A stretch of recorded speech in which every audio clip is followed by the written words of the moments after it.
What's up, Ketchup crew? Welcome to the Weekly Ketchup on YouTube, where we bring you guys the biggest news of the week in movies and TV. And this week, we explore the future of the Star Wars franchise. Better Call Saul is gearing up for its final 2 seasons, and the first Pokémon movie is getting a CGI remake. So here we go. Your journey.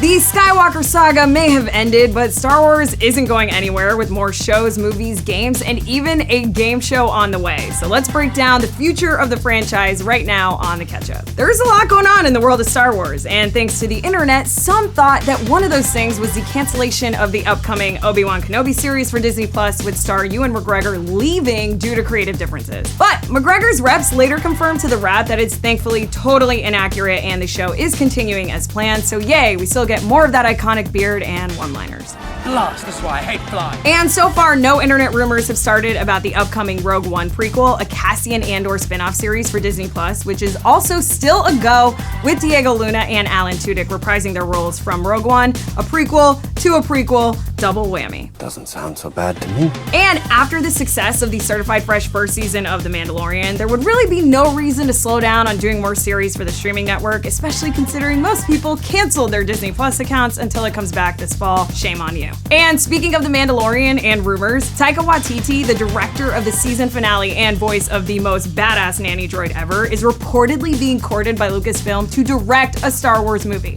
Although this was his Twitter response after the news broke, shout out to Edgar Wright for the best comeback, that's an odd photo of Han and Leia. I mean, Taika's been on a serious run with movies like Thor Ragnarok and Jojo Rabbit, along with his work on The Mandalorian, and he does have a couple films already scheduled in the coming years, including Thor Love and Thunder coming in 2021. So a Taika Star Wars movie seems a little far away right now. Although a Taika-directed Star Wars baby movie starring Baby Yoda, Baby Jabba, and Babu Frick would be really dope.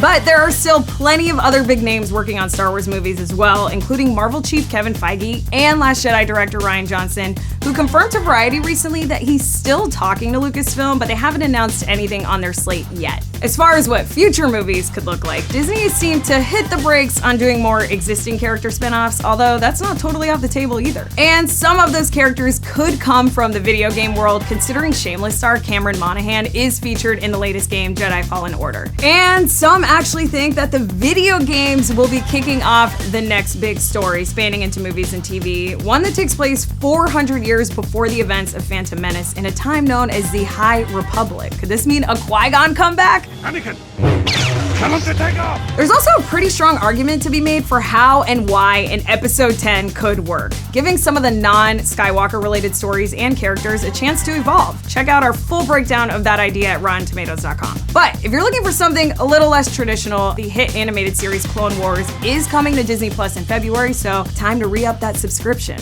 What's so important that you brought us all the way back here? And the streaming service is also giving us a game show hosted by Jar Jar actor Ahmed Best. Star Wars Jedi Temple Challenge is aimed at kids and will test young contestants in the core Jedi principles with fun obstacles. So kind of like Legends of the Hidden Temple, but Star Wars. There's also the superb Star Wars rides and experiences at Disneyland and World's Galaxy's Edge for fans who like to be a little more hands-on and drink blue milk. Please comment below if you've been on Rise of the Resistance and let us know how it is. Recruits, thank you for joining the cause. Next, You're gonna call yourself Saul Goodman. Saul Goodman? You're who?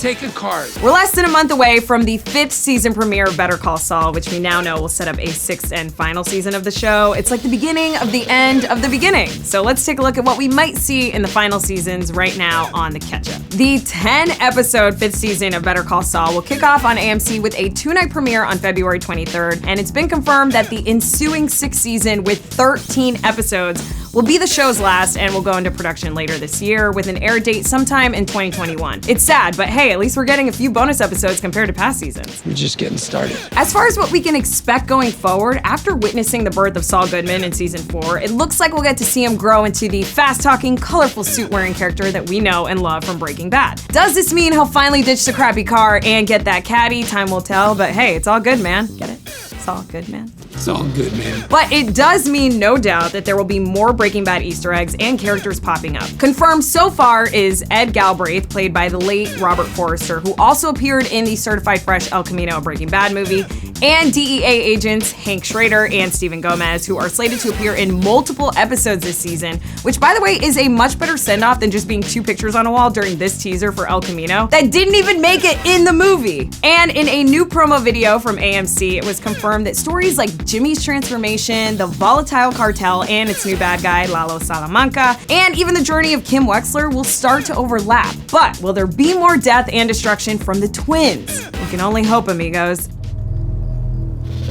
And speaking of Kim Wexler, these final seasons will most likely show the end of her relationship with Jimmy, and more importantly, reveal the reason why we never see or hear of her in Breaking Bad. And now that the show has finally moved into the era of Walter White, as evidenced by construction beginning on Gus's epic underground meth lab, the big question fans want to know is if and when we will see Walt or Jesse Pinkman. After all, Jesse did introduce Walt to Saul.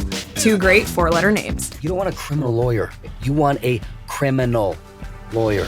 Well, we know that Bryan Cranston is pretty much down for anything, and series creator Vince Gilligan did say at Comic-Con a couple years ago that he would, quote, be sorely remiss if these characters didn't appear on the show before it ended. But Aaron Paul has said in multiple interviews recently that he felt like El Camino was the proper send-off for his character, to which I say, come on, Captain Cook.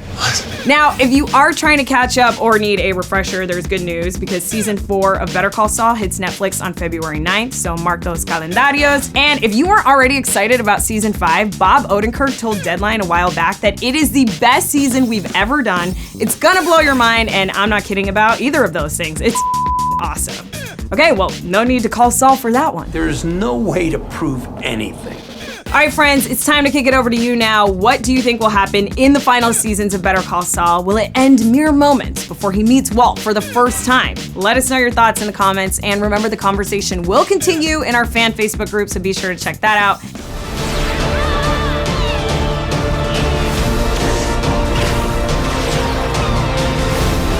Put down your Pokémon Go, because the first ever Pokémon movie is getting a complete CGI makeover in a new remake. But will it outperform the original on the Tomatometer? Let's talk about it right now on The Ketchup. It's been over 20 years since Pokémon, the first movie, Mewtwo Strikes Back, hit theaters, and despite a global box office total of over $163 million and an audience score of 63%, the film is just 15% on the Tomatometer. The overall consensus is that audiences other than children will find very little to entertain them, and over the years, critics have called it things like 70 minutes of irritation, a shameless plug for Pokémon merchandise, and sadly lacking heart. Did they not see the scene where Pikachu cries Ash back to life? I mean, it was basically Shakespeare. The new remake, called Pokémon the Movie Mewtwo Strikes Back Evolution, will hit Netflix on February 27th, which of course is Pokémon Day. Hey Google, set a reminder. As a near direct recreation of its predecessor, and with the original director returning, the story will feel familiar to longtime fans. But instead of the hand-drawn look of anime from the first and 20 ensuing animated films, this one features all the latest CG technology, so it's basically like the same thing that happened to SpongeBob. I love my life.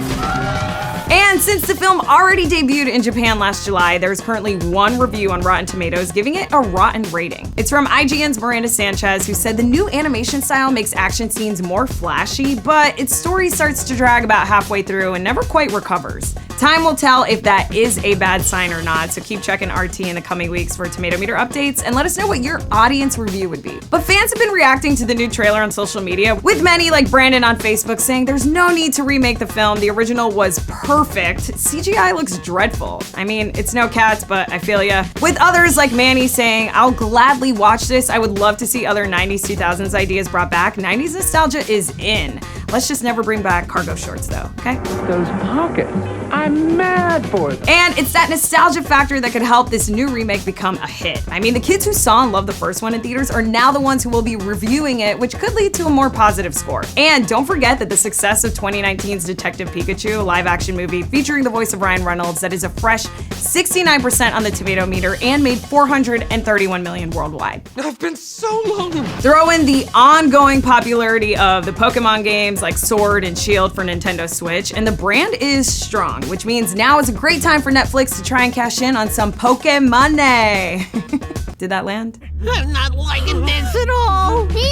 All right, guys, I want to kick it over to you now. Are you excited for the CGI remake of Pokémon, the first movie? Also, what is your favorite Pokémon? Squirtle is mine. Let us know in the comment section. And guess what? We have a Facebook group now, so let's continue this conversation in our new Ketchup fan group. Also, for more movie news, check out RottenTomatoes.com. And don't forget to vote in our Golden Tomato Award fan categories while you're there. It is your civic duty. All right, friends, thanks for tuning into the Weekly Ketchup on YouTube. Be sure to tap that subscribe button and notification bell so you don't miss any future episodes of the show. As always, I'm Naz Perez, and we'll see you guys next week.